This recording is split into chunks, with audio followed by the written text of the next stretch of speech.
Sir, I'm going to need you to move. This family wants to sit together. The request was polite, the tone wasn't cruel, but no one noticed the old man's silence or the way he winced as he stood. No one asked why he moved with such care. No one saw the metal beneath his pant leg until it was too late for indifference. By the time the truth was spoken, 3 soldiers stood at attention.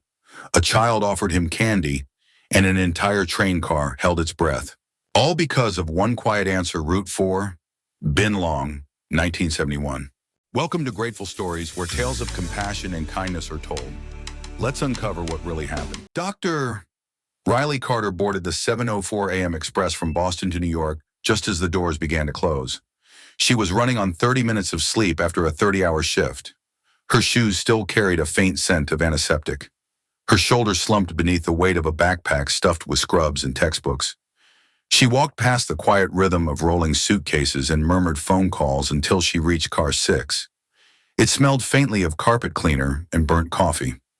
She found her seat near the back window side, second row from the end, and dropped into it like something inside her had just given out. Outside, the platform was already sliding past. Riley leaned her head against the cool glass. Somewhere beyond the gray sky and scaffolding, the rest of the city moved on. But here, inside this narrow tube of aluminum and upholstery, time seemed to stall just long enough to let her breathe. She closed her eyes, let her chest rise and fall without urgency. Across the aisle, she noticed him. An old man, perhaps late 70s or early 80s, sat upright in the seat closest to the aisle. He wore a simple olive jacket, sleeves rolled just past his wrists. His face was narrow, his skin weathered, and his eyes, though still seemed distant. He had a small canvas bag between his feet, faded and soft with age. He wasn't fidgeting. He wasn't reading. Just sitting, hands folded over one another, silent, still, as if the noise of the world no longer had any claim on him. Then came the family. They boarded at the last minute, a man and woman in their 30s, and a little girl no older than 6. The child skipped ahead, chattering about juice boxes and window seats. The mother followed, scanning the seating chart on her phone. The father was dragging 2 roller bags, visibly annoyed. They paused next to the old man's row. "Excuse me," the woman said to a passing attendant. "We were supposed to sit together." The attendant checked the manifest. She looked at the numbers, then at the 3 separated seats. "I'm sorry," she said softly.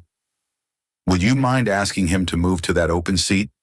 She gestured toward a row 3 spots back, middle seat, already flanked by 2 larger men.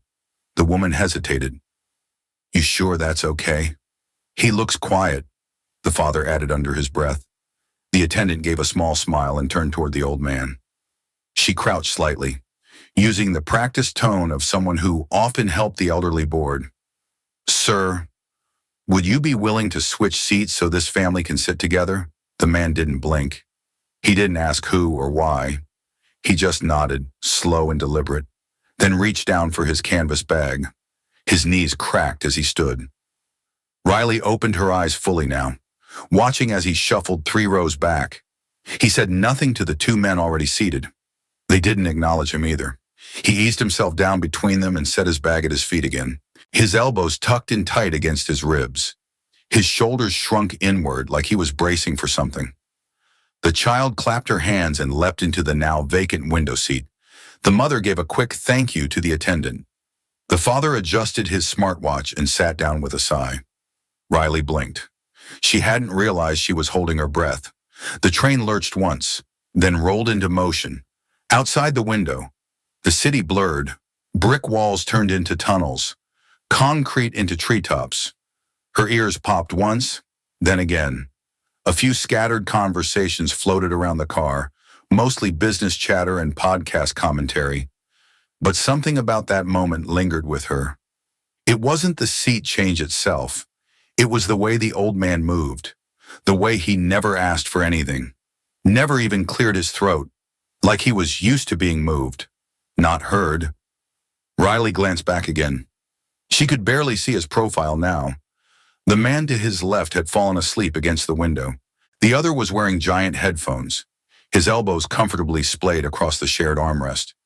The old man was pressed in between them, back straight, jaw clenched not in anger, but in concentration, as if sitting still wasn't just difficult, it was painful. Riley turned back to her own seat. She dug around in her bag for a protein bar, unwrapped it slowly, and took a bite she couldn't taste. Her eyes burned, maybe from exhaustion, maybe not. Somewhere between Providence and New Haven. The train picked up speed. The low hum beneath their feet turned to a vibration in her spine. Riley leaned forward, elbows on her knees, and glanced down the aisle once more. The man hadn't moved, but now his right hand was gripping the edge of his seat. It looked like he was holding his breath. Riley's instincts kicked in, not medical, not clinical, just human. She reached up and pressed the call button. Not for herself, for him. But no one came right away. No one saw him, because no one was looking. And for reasons she couldn't name just yet. That more than anything was what hurt the most. The train had settled into its rhythm, steel humming under steel, long shadows gliding across windows as the morning sun climbed higher. Riley Carter sat quietly, chewing the corner of her protein bar, but her eyes kept drifting back toward the older man. He hadn't shifted in nearly 20 minutes. Between him sat two men easily twice his size. The one on the right wore oversized headphones, thick, noise-canceling, vibrating with bass that leaked faintly into the air. He swayed to whatever beat he was hearing, unaware of anything outside his playlist. Every time he moved, his knee bumped into the old man's right leg. The first time, the man didn't react. The second time, Riley caught a flinch. Not big, just a twitch across the face, like something sharp had passed under the skin. She narrowed her eyes. By the third bump, the old man had placed a hand over his thigh. Not the whole hand, just the fingers, spread out stiffly, as if anchoring something beneath. Riley leaned forward slightly, focusing. She couldn't explain it, but something in the way he sat didn't look right. His back was too straight, his right knee too stiff. He didn't move that leg, not even a tap, not a shift of weight. The fabric on the right pant leg wasn't draping like cotton should.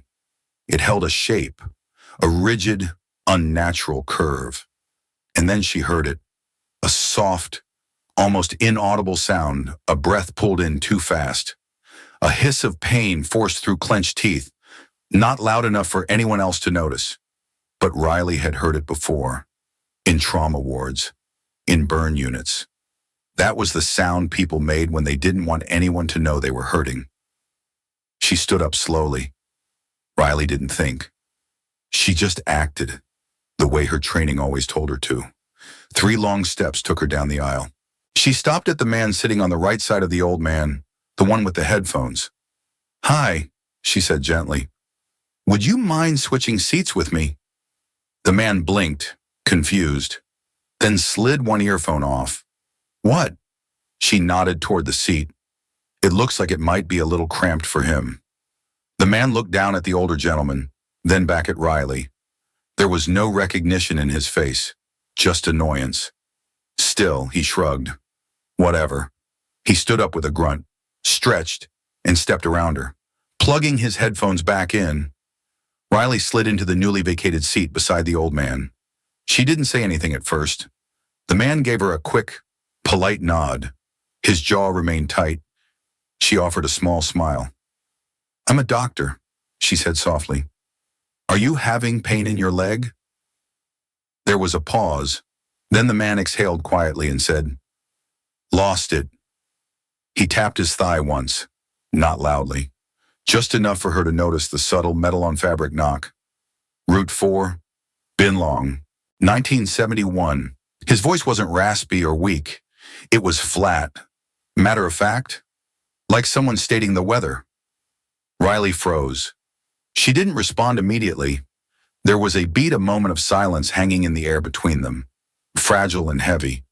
She opened her mouth to speak, but before she could, something unexpected happened. 2 rows up, Three men who until then had remained quiet suddenly stood. All three were dressed in plain clothes. Slacks, collared shirts. One wore a ball cap. Another had aviators clipped to his front pocket. But when they moved, they did so with precision, the kind Riley had seen before in parades, in ceremonies, in uniform silence. They stepped into the aisle without a word. The tallest of them, broad-shouldered, mid-40s, short haircut, took exactly 3 steps forward.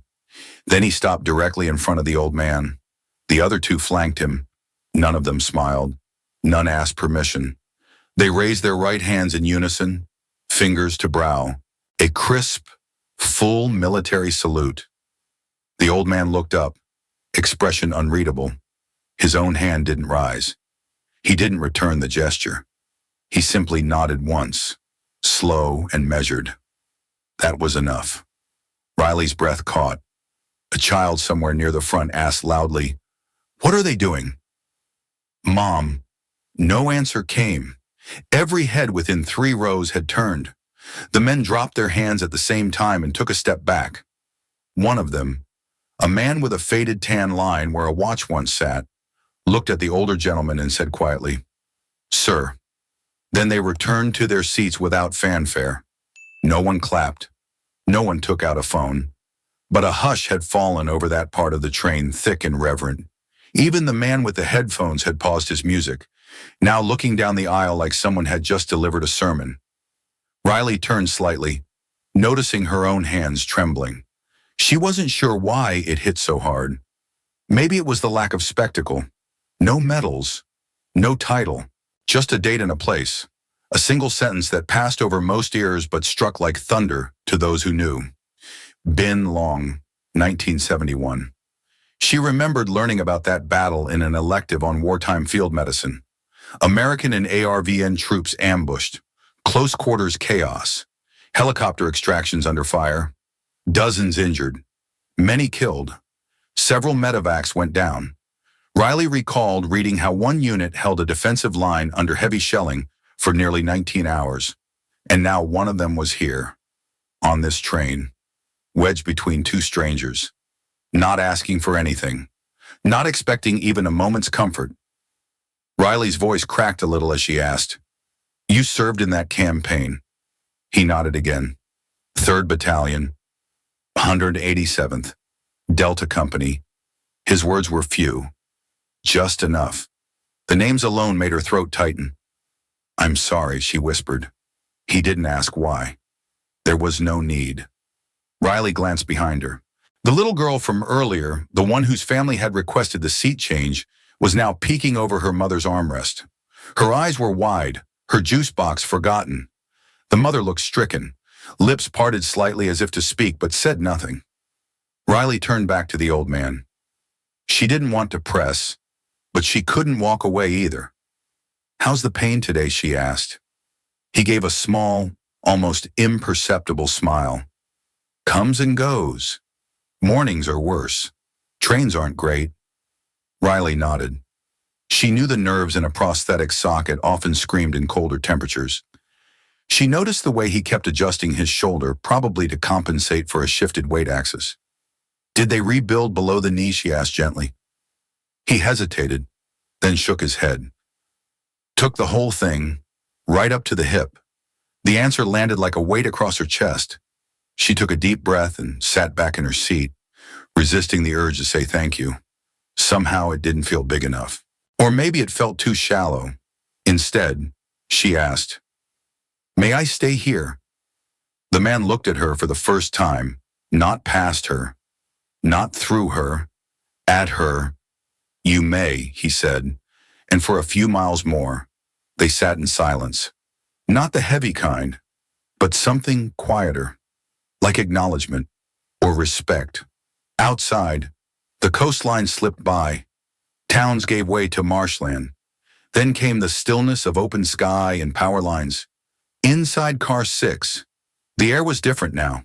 Not louder, just aware. And in the center of it sat a man who had said no more than 20 words, but shifted the gravity of a train. The air in car 6 no longer moved like it had before. Even the subtle vibrations of the train felt more distant somehow, as if everything inside had slowed to match the steady breath of the man in seat 18C. Riley Carter sat beside him, her hands resting in her lap, resisting the urge to fidget. She glanced at his face not to examine him, not as a clinician, but simply to understand the way he carried himself. He hadn't shifted position since he spoke. There was no pride in his posture, no self-importance, only stillness. A stillness not of resignation, but of clarity, as though every muscle in his body had already rehearsed this quiet. She wanted to ask more, about the mission, about how it happened, about the pain, but some part of her knew better. So instead, she just spoke softly about her residency, about how hard it was to keep empathy alive when everything was fast and noisy, about how many patients didn't want to be touched or heard only managed. The old man listened, eyes ahead, nodding occasionally. At one point, she asked, "Do you mind if I ask your name?" He didn't hesitate. James Whitmore. It was the first time he had offered anything unprompted. She repeated the name quietly to herself. James Whitmore. Not sir, not veteran, not that old man. A full name, a person, not a figure. He glanced at her then, as if sensing something behind her silence. "You've seen worse," he said simply. "I've seen people break for less," she replied. His eyes softened, just a little. Then, from 2 rows up, someone began to move. One of the 3 men who had saluted earlier stepped out into the aisle again. He was tall, lean, and composed skin the color of polished mahogany, hair cut close, sleeves rolled neatly to the forearm, a faint tan line marked where a watch must have sat for years. Without asking anyone, he approached their row. His expression was calm, but his posture spoke volumes. He stopped beside Riley, looked at James Whitmore, and spoke clearly. "Permission to sit, sir." James tilted his head, curious but not surprised. "I'd be honored," he replied. The man slid into the empty seat next to Riley, now opposite James, folding his hands in front of him. There was a quiet determination in his eyes. "I'm Captain Elijah Brooks," he said. "3rd Infantry Division. I heard what you said earlier, about Route 4. James gave a nod. "I know that stretch," Brooks continued. "We studied it in officer school, the fire tunnel. They said no one made it through alive. I almost didn't," James said. There was no weight to the words. He spoke them like a weather report. But Brooks didn't flinch. "I've deployed twice," he said, "but I've never been under fire that lasted more than 10 minutes. You held the line for what, 19 hours, give or take." Riley could see something shifting between them. Not a conversation, a transmission, from one generation to another. From a soldier who had carried the burden to one ready to learn how. Brooks leaned forward slightly. "If you're willing, I'd like to hear more about that day, about what it felt like." James looked at him. Not long, not sharply, just long enough for it to matter. Then he said, "I'll tell you what matters. The kid beside me, 13 bullets in his flak vest. Never moved, never screamed, just kept feeding ammo." Riley's throat tightened. He went on, low and slow. "The medic who stayed with a man who was bleeding out, knowing she wouldn't get out in time. The pilot who refused to leave without us, even with smoke coming through the dash. It wasn't about him. It never was." Behind them, Riley noticed movement. The young man who had once occupied James's seat, the one with the headphones and bouncing knees, was now turned fully around. His expression had changed. Gone was the casual disinterest. In its place was something quieter, something like shame. He didn't say anything. He didn't have to. At the same time, the 3rd member of the original trio, the woman, stepped into the aisle. She didn't sit. She stood beside James, arms crossed gently behind her back. Her uniform wasn't visible, but everything about her screamed command presence. She was tall, sharp-eyed, with a poise Riley had only seen in field surgeons and colonels. She didn't interrupt. She stood there like a silent guard, like someone protecting a memory. Riley found herself blinking faster than usual. The atmosphere in the car had shifted again, but this time, not from surprise, from reverence. What amazed her wasn't the sudden attention. It was the fact that no one was filming. No one was whispering. People had just stopped. Stopped scrolling. Stopped chewing. Stopped pretending not to see. All eyes were on the man who had once sat quietly between two strangers, shoulders drawn in, absorbing pain in silence. Now, he was at the center of something unspoken but unmistakably human. Riley leaned back slightly, giving space to the moment. Brooks asked another question, not loud, not eager, just respectful. James answered with a nod, a short sentence. Then another. A story unfolded, piece by piece. No embellishments, no dramatics, just truth. The kind of truth that lives in scar tissue and old boots. Somewhere down the car, a baby let out a single cry, then quieted. A zipper opened and closed. The world continued. But here, in this pocket of stillness, something rare was happening. Riley turned her head just in time to see a small figure standing by the rows up front. It was the girl, the child whose seat had once belonged to James. She was holding her mother's hand but had turned around, watching from a distance. Her eyes were wide, her lips slightly parted. She didn't understand war, or prosthetics, or Route 4. But she understood that something important was happening, something that made people stand up, that made soldiers speak softly, that made even her mother look away, embarrassed. Riley felt the shift inside her deepen. All of this, every detail had started with a seat, a minor inconvenience, a moment of silence, a man who didn't argue. And now, here they were. James paused his story for a moment, resting his palm lightly on his thigh. Riley noticed him adjust the position of his leg. There was a twitch, a short breath, but no complaint. "I wasn't the only one," he said, barely louder than a whisper. Brooks nodded. "There never is." The woman beside them remained still. Then James said something that stuck in Riley's mind long after. "I never wanted thanks," he said. "Just didn't want it forgotten." Those words quiet as they were felt heavier than anything else spoken. And in that moment, Riley knew it wouldn't be forgotten. Not by her, not by Brooks, not by the girl watching from the front row, and not by the silence now held by every passenger in car 6. The train had grown quieter than Riley ever remembered a public space being. Not the kind of quiet that asked for silence, but the kind born out of respect, like something sacred had taken place, and no one dared disturb its echo.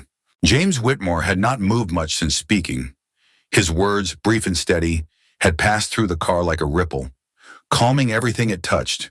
Even now, with the conversation fading, people sat straighter, eyes lowered, voices hushed. Then the sound of small footsteps approached. From the front of the car, a mother gently guided her daughter down the aisle. The little girl walked slowly, glancing up at her mom for reassurance.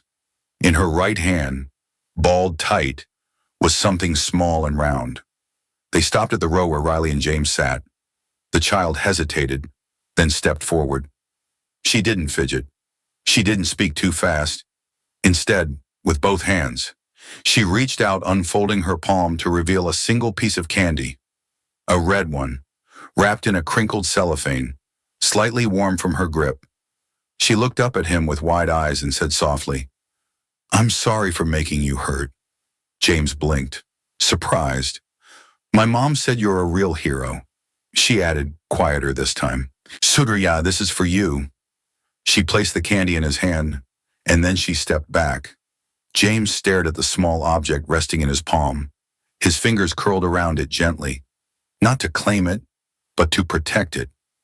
He looked at the girl and gave a slow nod, his smile barely there, but unmistakable. He didn't speak, but he didn't need to. The mother placed a hand on her daughter's shoulder and quietly led her back to their seats. The child kept looking over her shoulder, as if making sure the candy was enough. It was. No one applauded. No one reached for their phones. But the energy inside car 6 changed again this time, not with reverence, but with warmth. Something human, something childlike, had joined the moment, and it balanced everything. A train attendant approached from the far end of the aisle. She wore the navy vest of Amtrak staff, clipboard tucked under one arm, earpiece slightly askew. She knelt beside James's seat and spoke just loud enough for him and Riley to hear. "Sir," she said, "we've got an open seat in the emergency exit row, just a few rows down. It has extra legroom. If you'd like, I can help you get there." James looked up, slightly startled. Before he could answer, the passenger beside him, an older woman with reading glasses, stood without a word, reached down, and picked up his small canvas bag. "I'll carry it," she said simply. She didn't ask. She just did it. James started to protest, but Riley touched his elbow gently. "You should take the seat," she whispered. "Your leg needs it." He gave a small nod, then shifted forward. Riley stood and helped him steady as he rose. The motion was slow, careful. He kept one hand on the headrest in front of him, the other still loosely holding the piece of candy. They made their way down the aisle, one attendant ahead, one passenger behind, Riley beside him. No one said anything, but people moved. Bags were lifted, elbows were tucked in. The path cleared without a single complaint. When they reached the exit row, the attendant gestured to the seat closest to the door. "This one," she said softly. James sat down carefully, adjusting the angle of his hip.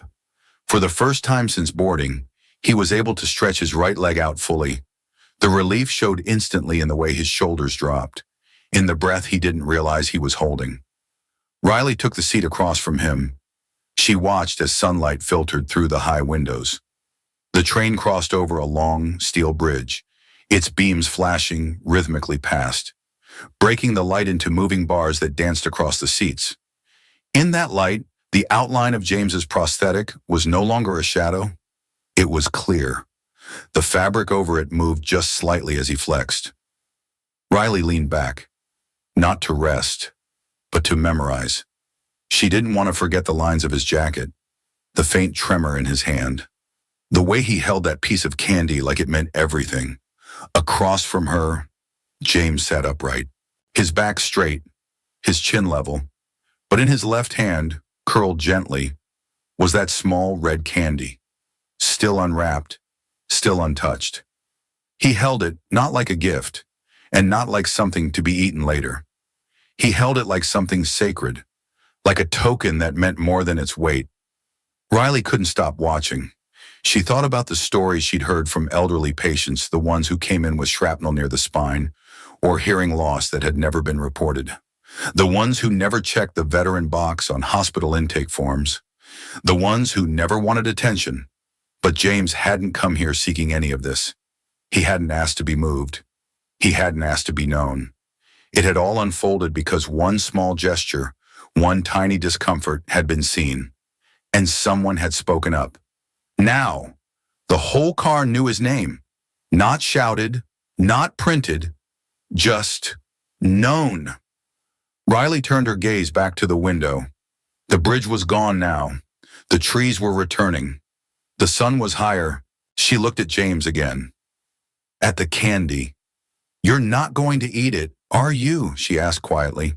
He gave a slow grin, just enough to crease the corners of his mouth. "No," he said. "I'm going to hold it. A while longer." Why, he paused before answering. Then he said, "Same reason we used to keep a round chambered, but never fired." Riley tilted her head. He looked down at the candy, turned it once in his palm.